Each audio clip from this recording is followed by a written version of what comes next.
Et bien bonjour à toutes et à tous, bienvenue sur ma chaîne YouTube des figurines et des jeux pour un spécial tuto de peinture Dungeon Saga Madriga, la patrouilleuse elfe. J'en profite à ce sujet pour vous annoncer officiellement mon partenariat avec Mantic France, dont je suis très fier de porter les couleurs à travers ce tuto de peinture. Il y aura bien sûr à l'avenir pas mal de vidéos sur les jeux Mantic, des tutos de peinture, bien sûr sans oublier la partie modélisme et la présentation d'autres figurines. Écoutez, je tiens à remercier toute l'équipe de Mantic France de m'accorder toute leur confiance. Et puis on va aborder ce tuto d'une autre façon. Il y a une petite phrase magique en dessous. Écoutez, ce qu'on va faire, on va attaquer le tuto de peinture. Allez, c'est parti. Allez, on va essayer de rendre belle Madriga, cette toute jeune elfe qui n'a que 250 ans. Donc on va prendre de l'elfe green pour la cape. Alors tout au long de ce tuto, je vais vous montrer différentes autres techniques pour améliorer votre peinture à l'occasion de ce partenariat officiel. Je vais vous montrer qu'on peut faire autre chose que ce que je faisais jusqu'à présent. Donc on va prendre du Balor Brown et de Lucia Ptibone, on va faire un petit mélange et puis on va faire le pantalon de Madriga. Voilà, toujours peinture diluée, donc j'aurais passé 2 couches, me semble-t-il. Allez, on va prendre du Moonfanbron, je ne sais pas si je le prononce bien, donc là pour les bottes. Donc c'est une couleur très très foncée, un marron très très foncé. Donc bottes, gants et ceinture et la cuirasse du haut. Voilà, histoire de changer un petit peu. On va passer à du laser brown pour le reste de la cuirasse, du bas. Ainsi que le carquois. Donc peinture toujours diluée. Allez, on va prendre du jaune pour les cheveux de Madriga. Donc voilà. Pour ensuite passer à du Niblet Green. Alors c'est du dry, c'est pour le brossage à sec, mais bon, cette couleur me plaît bien, donc je la rends humide. Pour le manche de son épée. Alors j'aurais oublié le poignard dans la botte, je l'avais pas vu. Bon, ça sera rectifié plus tard. Ensuite, j'aime bien le bleu Temple Guard Blue, donc pour les espèces de bracelets qu'elle a, ouais, au niveau des biceps. Voilà, j'aime beaucoup cette couleur bleue. Du Runefan Steel pour l'épée qu'elle a juste derrière, au niveau des jambes. Donc vous allez voir que on va développer certaines techniques qui sont pas excessivement difficiles pour améliorer la peinture. Donc là j'ai pris du couleur ivoire pour l'arc. Bon, je changerai après, là je suis juste en train de poser les couleurs de base, c'est pas ce qu'il y a de plus intéressant au départ. De l'Auric Armor Gold pour les bouts de l'arc, le poignard qu'elle a dans la chaussure, mais ça je crois que je le ferai après parce que je l'ai oublié, ces petits détails des fois qu'on oublie. Là je vais faire quelques petites retouches parce que des fois on déborde, alors là c'est toujours du direct pour vous montrer qu'à un moment donné on peut déborder sur les autres couleurs, on rattrape. Alors une chair rosée, presque une chair elfique on va dire pour la peau. Voilà, ensuite on va prendre du Ceramite White pour l'empennage des flèches au niveau du carquois. Voilà, j'ai décidé de les laisser blanches. Ouais, ça fait ressortir un peu les couleurs, parce que si j'aurais fait une autre couleur plus foncée, bon, ça se démarquait pas trop. Donc là, je vais prendre de l'Auric Armor Gold pour le poignard. Alors, poignard que j'avais oublié de peindre, comme je disais tout à l'heure, on en a terminé pour les couleurs de base. On va passer au shade avec du Recland Flame Shade pour tout ce qui est peau. Voilà, bras, visage, etc. On passe ensuite à du strong tone pour la couleur la plus foncée du cuir, donc les gants, les bottes et la cuirasse au-dessus. Voilà, j'en mets un petit peu pour marquer les séparations de couleurs au niveau des creux de la cape ainsi qu'au niveau de l'arc pour commencer un petit peu à trouver cet ombrage. On va prendre du soft tone pour le reste de la cuirasse, enfin du moins une partie de la cuirasse plus claire ainsi que le carquois des flèches. Voilà. Allez, de la Grax Earthshade pour assombrir les cheveux. On repasse à du Reclam Flame Shade pour tout ce qui est métallique or. Donc tout ce qui est couleur or. Voilà, nous allons prendre ensuite du green tone pour assombrir les petites parties vertes que j'avais fait en niblet green. Donner un petit peu de volume. Et ensuite du blue tone pour l'aspect métal qui est là, au niveau entre les jambes, l'épée, et on en aura terminé avec les shades.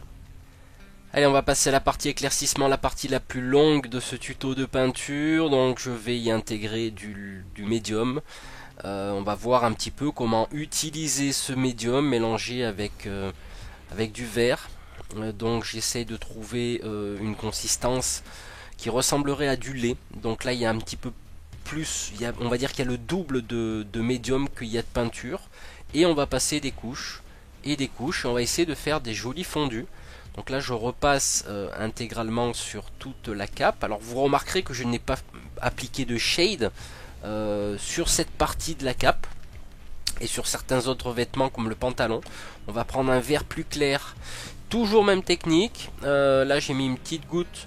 C'est du vert gobelin mélangé avec du lamiane médium, toujours pareil. Allez, et des couches et des couches. On va essayer de créer ces fameux fondus.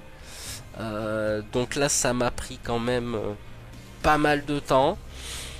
On va passer maintenant à du green gobelin pur avec du médium toujours, et c'est reparti pour des passes et des passes.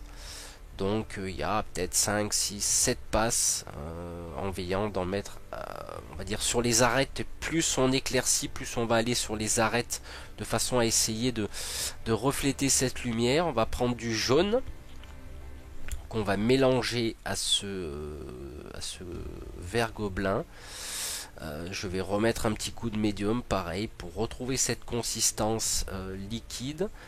Et là, plus particulièrement, là on va s'approcher un peu plus des arêtes au fur et à mesure. Là je trace des petits fins traits pour symboliser un petit peu les pliures aussi de la veste, enfin de la cape. Donc là je mets sur les arêtes. Je vais prendre du jaune que j'avais sur ma palette et je vais remélanger un petit coup de façon à rééclaircir encore un petit peu. Alors après il faut pas trop tomber dans l'éclaircissement parce qu'au final la cape elle risque d'être jaune. Donc il faut savoir aussi s'arrêter. Moi je pense que là ça me convient tout à fait. Je vais prendre du Moonfans Brown. J'ai toujours du mal à prononcer ce mot. Donc pareil, on va cette fois-ci éclaircir la cuirasse la plus foncée. Donc on reprend un petit peu cette couleur de base, on va dire. Et on reprend ensuite du Balor Brown pour éclaircir cette couleur. Donc voilà, sur les chaussures, la cuirasse, toujours, je travaille toujours sur la cuirasse la plus foncée là, hein, donc les gants, bottes. Donc voilà, ça me paraît relativement satisfaisant. On va prendre du Balor Brown. Cette fois-ci toujours médium, hein, pareil, et on va l'utiliser pur. Donc on étire bien la peinture de façon à essayer de créer ces fondus. Allez, du soft tone pour lier tout ça. parce que des fois on peut voir quelques petits coups de pinceau, donc je remets du soft tone pour lier les couleurs. Allez, Monster Brown, l'amiante médium, Ushabti-Bone, on va faire un petit mélange. Je me suis aperçu que c'était trop clair, donc je vais rajouter du Laser Brown à ce mélange. Donc là, ça me paraît relativement pas mal pour éclaircir cette fois-ci l'autre cuirasse qui était plus claire, donc avec des petites touches.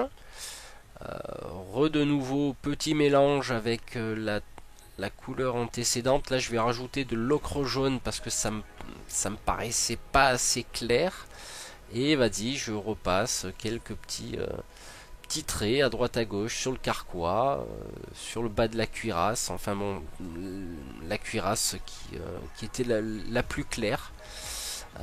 On va prendre du Recland Flake Shade pour lier de nouveau toutes ces couleurs. Donc j'ai fait deux couleurs de cuir, vous avez vu, le couleur beaucoup plus foncée, une couleur beaucoup plus claire, la plus foncée sur le dessus. Là je prends de l'Ushabti-Bone pour éclaircir le pantalon, toujours pareil, du lamian médium. Je vais y aller maintenant avec du blanc, donc j'avais déjà mélangé de l'Ushabti-Bone avec du blanc, j'ai oublié de filmer mais c'est pas grave, et là j'y vais avec du blanc pur sur les arêtes seulement. Donc j'avais fait une prise et ça n'a pas dû marcher, donc il y a une couleur intermédiaire, un mélange de Ushabti-Bone et de blanc, hein, voilà, je vous le dis simplement, et là je finis avec du blanc pur. Allez, je vais prendre du bleu ciel pour éclaircir les bracelets de Madriga, quelques fins traits. Allez, de l'Auric Armor Gold pour tout ce qui est les bouts des arcs, le poignard à la cheville, du Runefan Steel pour mettre une petite touche de brillant, on va dire, qui symbolise la lumière, ainsi que sur l'épée, mais là je ne l'ai pas filmé. Alors un petit mélange de chair rosée, la médium et blanc pour éclaircir la chair.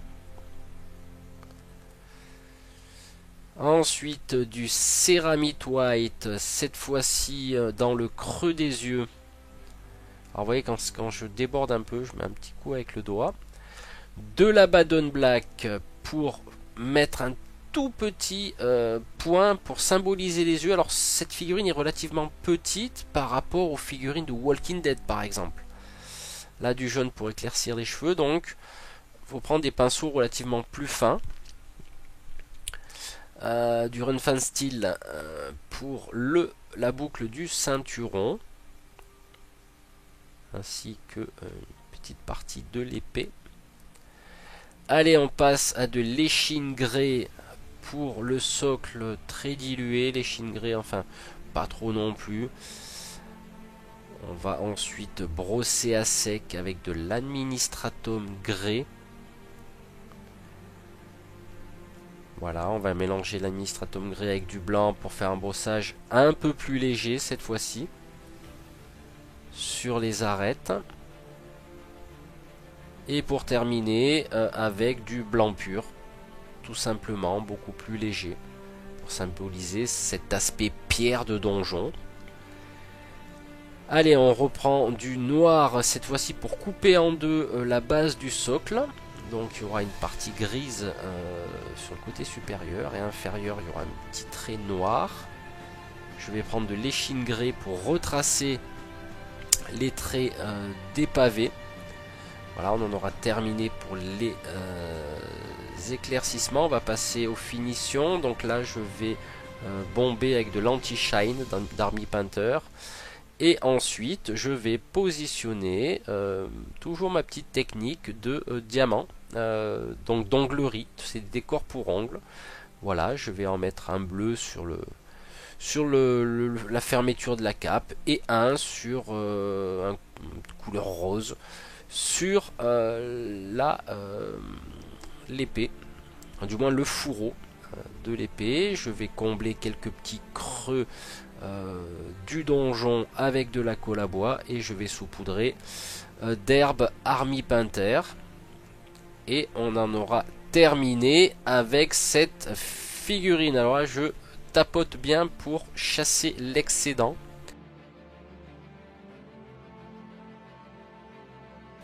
Voilà, c'est ainsi que se termine ce tuto de peinture. J'espère qu'à travers lui, vous avez appris de nouvelles choses. Quant à moi, je remercie encore Mantic France, mon partenaire officiel. À ce sujet, il y a plein d'unboxings qui vont arriver concernant justement Dungeon Saga. Il va y avoir l'unboxing du Seigneur de Galaïr. Et pour Walking Dead, je vais recevoir des Gone By, donc extension pour Walking Dead, là, donc la toute première ainsi que la seconde qui est un prélude à Woodbury, et je ferai une unboxing des décors, donc des voitures, des barricades pour Walking Dead. Bah écoutez, on se retrouve très bientôt pour de nouveaux tutos. Je vous souhaite une bonne journée ou une bonne soirée selon l'heure à laquelle vous regardez cette vidéo, et à très bientôt. Ciao ciao.